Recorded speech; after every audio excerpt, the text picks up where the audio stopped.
Krishna water తీసుకొచ్చారు కాబట్టి జూపల్లి గారు ఇక్కడ కేఆర్ఎంబి పరిధిలోకి రాష్ట్రానికి సంబంధించిన ప్రాజెక్టులు వెళ్ళనీయకుండా రాష్ట్ర హక్కులు కాపాడేలా నేను ప్రవర్తించాను అన్నది కేసీఆర్ ఆర్గ్యుమెంట్.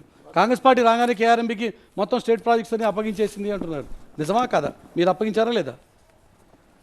స్మితా సబర్వాల్ కేఆర్ఎంబికి రాష్ట్రానికి అంటే రాసినటువంటి లేఖ సారాంశం, you are also aware of the fact that both the states have agreed in principle to hand over the control of common projects, that is Srisalem and NSP, in terms of Gazette notification dated 15/7/2020, but for want of violation of operation protocol.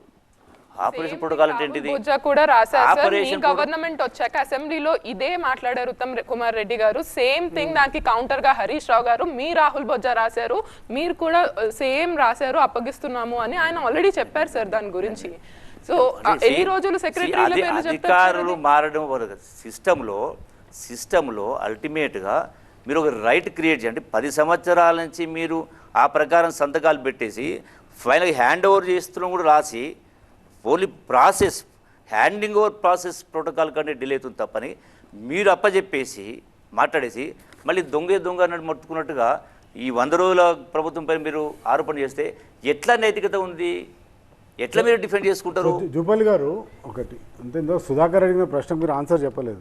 ఇప్పుడు రైతులు డిస్ట్రెస్లో ఉన్నారు, వాళ్ళు government నుంచి help కొరకు ఎదురు చూస్తున్నారు, మీరు ఇంతవరకు చేయలేదు అనేది మీ ప్రధానమైన ఆరోపణ మీ మీద. మీరు రీచ్ అవుట్ కాలేదు వాళ్ళ దగ్గరికి, వాళ్ళకి కావాల్సిన సహాయం చేయలేదు. అదొకటి. ఈ పాయింట్ ఫస్ట్ చెప్పండి సార్. తర్వాత రెండో క్వశ్చన్ నాది ఏంటంటే, మీరు ఇందాక నుంచి చెప్తా ఉన్నారు రుణమాఫీ గురించి. దాదాపు 40,000 కోట్లు కావాలి. మీరేమంటారు? 8 లక్షల అప్పు ఆల్రెడీ ఉంది. ముఖ్యమంత్రి గారేమో ఆగస్ట్ 15 లోపల 40,000 కోట్లు నేను అప్పు తీర్చేస్తున్నా అంటారు. ఎట్లా చేస్తారు అసలు? ఎక్కడి నుంచి తెస్తారు ఈ 40,000 కోట్లు? నేను అదే అడుగుతున్నానండి. ఎట్లా అలివి కానీ హామీలు ఉంటారు? మీరు మాకంటే ఎక్కువ చెప్పారు. ఎట్లీస్ట్ మీరు ఇచ్చిన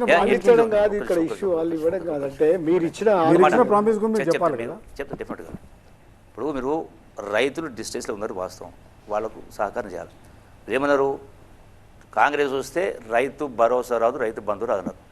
ఇప్పటిదాకా గూగుల్ పెట్టిన ఇప్పటికే మొత్తంగా 64 లక్షల మంది రైతాంగానికి సంబంధించి అంటే 95%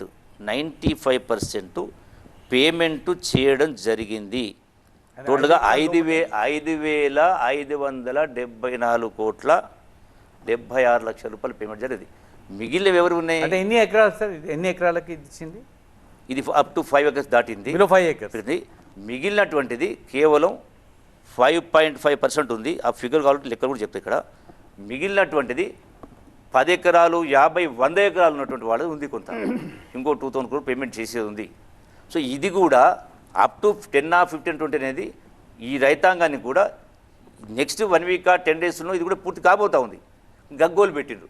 అంటే రైతాంగ డిస్టెన్స్ కాబట్టి ప్రయారిటీ ఇచ్చి పెట్టలేదు. మీకు చెప్తాను. మరి ఇంతకంటే మేము గొప్ప చేయాలంటే ఇవి కాకుండా మీరు 40,000 కోట్ల రూపాయల బిల్లులు పెండింగ్ పెట్టిపోయారు. అది కూడా చిన్న వాళ్ళవి, అంటే గ్రామ పంచాయతీ పనిచేసిన వాళ్ళే కూడా పెండింగ్లు ఉన్నాయి. అంటే 40,000 కోట్ల పెండింగ్ ఉన్నాయి. అంటే ఇన్ని ఉన్నా కూడా రైతాంగం డిస్ట్రెస్లో ఉన్నారు కాబట్టి వాళ్ళకు ప్రయారిటీ ఇచ్చి చేసే కార్యక్రమం. మీ మీద కాకుండా ఈ బిల్లులు మీ మంత్రులు, మీ ఎమ్మెల్యేలు కాంట్రాక్టర్లుగా ఉన్నవే క్లియర్ చేశారన్నది ఆరోపణ. ఈ డబ్బు వాడారన్నమాట. ఇప్పుడు ఇప్పటికీ మీరు చేసిన అప్పుకు 60,000 కోట్ల రూపాయల వడ్డీ కట్టాల్సి వస్తుంది. ఆ వడ్డీ కట్టడానికి కూడా అప్పులు చేసి కట్టించేటువంటి ఏర్పాటు చేస్తాం. అంటే ఈ మొత్తానికి కారణం మీరై ఎట్లా మా ప్రభుత్వాన్ని మీరు ఇదే చెప్పాలి. ఒకటి, you are part of the government. మీరు ఉన్నారు, ఎమ్మెల్యే ఉన్నారు, ఎమ్మెల్యే ఉన్నారు. బడ్జెట్ పేపర్స్ ప్రతి సంవత్సరం ప్రజెంట్ చేస్తూ ఉంటారు. దాంట్లో క్లియర్గా బడ్జెట్ పేపర్లో ఎన్ని అప్పులు ఉన్నాయి, మనకి ఇన్కమ్ ఎంత ఉంది, ఎక్స్పెండిచర్ ఎంత ఉంది, అన్ని రెవెన్యూస్ ఉంటాయి. అవన్నీ తెలుసుండి కూడా మీరు ఇంత పెద్ద హామీలు పెట్టి మీరు ఇప్పుడు ఏం కట్టలేము, ఖజానా ఖాళీ పెట్టిపోయినారు మాకు అని ప్రీవియస్ గవర్నమెంట్ తిట్టడం ఎట్లా ఉంటుంది? ఇంకోటి ఏంటంటే రైతాంగ డిస్ట్రెస్ అనేది ఒక బ్రాడ్ సెన్స్లో వీళ్ళిద్దరు అడిగినారు.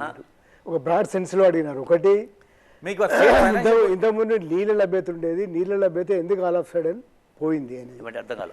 నీటి లభ్యత అంటాం కదా. నీటి లభ్యత అనేది కేవలం కాంగ్రెస్ పార్టీ అధికారంలో వచ్చినాక ఎందుకు దాన్ని పడిపోయింది, ఒక ఆలోచించలేదు? అన్రెస్ట్ క్రియేట్ అయింది. రెండోది, రైతులు అన్నది మీ మీద వస్తున్నటువంటి ఒక అభియోగం. అదే కల్లాలలో విషయం ప్రస్తావిస్తాను. కల్లాలలో ధాన్యం ఉంది, మీరు 500 ఎక్కువ ఇస్తా అన్నారు. అసలు ధాన్యం కొనేది కూడా ఇబ్బందిగా ఉందనే చెప్తున్నారు రైతులు, చెప్తున్న విషయం. ప్రతిపక్షాలు కూడా అవసరం లేదు.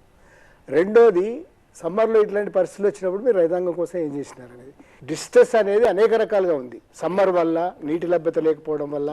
మీరు అనేది ఒకటి మంచి కారణం చెప్పినారు, ప్రాజెక్టు, కృష్ణా జిల్లా, ఈ కృష్ణా నది, ఇట్లాంటివన్నీ. వీటితో పాటుగా మీ ఏదైతే చేయాలో చేయలేదా, అది లోపం ఉందా లేదా అనేది ఇక్కడ చెప్పాలి మీరు. ఇప్పుడు మీరు ఏమంటారంటే ఈనాడు ఉన్నటువంటి నీటి లభ్యత తగ్గిపోవడానికి కాంగ్రెస్ పార్టీ కారణం అంటే ఎక్కడ కాంగ్రెస్ అర్థం పార్టీ అవుతుందా? కారణం అని అనలేదు మేము. అంటే అదే అర్థం వస్తుంది కదా. ఇప్పుడు నీటి లభ్యత లేకపోవడానికి కారణము కృష్ణానది నీళ్ళు కిందకు వచ్చి పవర్ జనరేట్ చేసిరి, గట్టులు ఇప్పుడు రిజర్వాయర్ కట్టకపోయి, కేఎల్ఎల్ రిజర్వాయర్ కట్టకపోయి, చెయ్యకపోగా మేము వచ్చినాక వర్షాకాలం రాలే.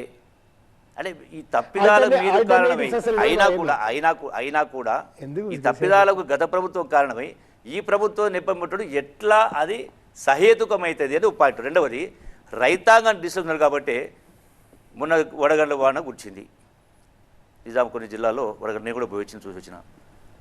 గత 10 సంవత్సరాల కాలంలో కేసీఆర్ ఏ రోజు కూడా కరువు వచ్చినా, వరదలు వచ్చినా, వడగండ్లు వచ్చినా ఒక్క రూపాయి కూడా నష్టపరిహారం ఇవ్వలేదు. రైతు బీమా అనేది చేయలే. మరి ప్రభుత్వం వచ్చిన నెల రోజు 2 రోజులే, అందులో కూడా ఈ ఆల్మోస్ట్ 1.5 మందికి వెళ్ళి ఎలక్షన్ కోడే వచ్చింది. అయినా కూడా రైతాంగానికి ఎకరానికి 10,000 రూపాయల చొప్పున పేమెంట్ చేయడం కోసం ఆల్రెడీ ఫైనల్ అయిపోయింది, రిపోర్ట్స్ వచ్చినాయి, వారు వచ్చి రిలీజ్ చేసే కార్యక్రమం చేస్తూ ఉన్నారు. అంటే మరి ఈనాడు ఎంత చేయగలుగుతామో అంత చేసే కార్యక్రమం చేస్తూ ఉన్నాం. రైతాంగానికి ఎక్కడ కూడా తక్కువ చేసే సమస్య లేనే లేదు. ఈ రైతాంగమే ప్రధానంగా, రైతాంగం రైతు కూలీలే కదా ఈ ప్రభుత్వం అధికారం తీసుకొచ్చింది అన్నప్పుడు రైతాంగాన్ని ఎట్లా విస్మరిస్తాం? ఆ సమస్యనే రాదు. వీళ్ళు కేవలం మీరు అంటున్నారు ఈనాడు మీరు కేసీఆర్ను అప్రతిష్ట పాలు చేయడం కోసం మాట్లాడుతున్నారు కదా. నేను చెప్పిన అంకెల్లో కానీ మాటల్లో కానీ ఒక్కటైనా అబద్ధం ఉందా? ఏ విషయం చెప్పగలుగుతారా ఎవరైనా? అంటే కేసీఆర్ గారు మీ గవర్నమెంట్ మిస్మేనేజ్మెంట్ అంటుంది అంతే. కేసీఆర్ గారు మనం ప్రెస్ కాన్ఫరెన్స్ చెప్పాడు కదా ఓపెన్గా. కేసీఆర్ అంటాడండి, కేసీఆర్ మిస్మేనేజ్మెంట్ అంటాడు. నేను ఇన్ని వైఫల్యాలు చూపిస్తే ఆయన గొప్ప మేనేజ్మెంట్ ఎట్లయితుంది? మాది ఆయన మిస్మేనేజ్మెంట్. ఫెయిలియర్ కాబట్టి ఆయన తీసేశారు, మళ్ళీ మీరేం చేస్తున్నారు? అది దాన్ని సరిచేసే కార్యక్రమం చేస్తున్నాం కదా. ఎక్కడ గత ప్రభుత్వం ఇచ్చిన స్కీములు ఏది కూడా ఎత్తేయకుండానే మేము చెప్పిన 6 గ్యారెంటీలు ఇప్పటికి 5 గ్యారెంటీలు అమలు చేయడం జరిగింది. రేపు దేశంలో కాంగ్రెస్ పథకాలు వస్తే మిగతా 5 న్యాయ గ్యారెంటీలు కూడా అమలు చేసేటువంటి కార్యక్రమం చేయడం జరుగుతుంది.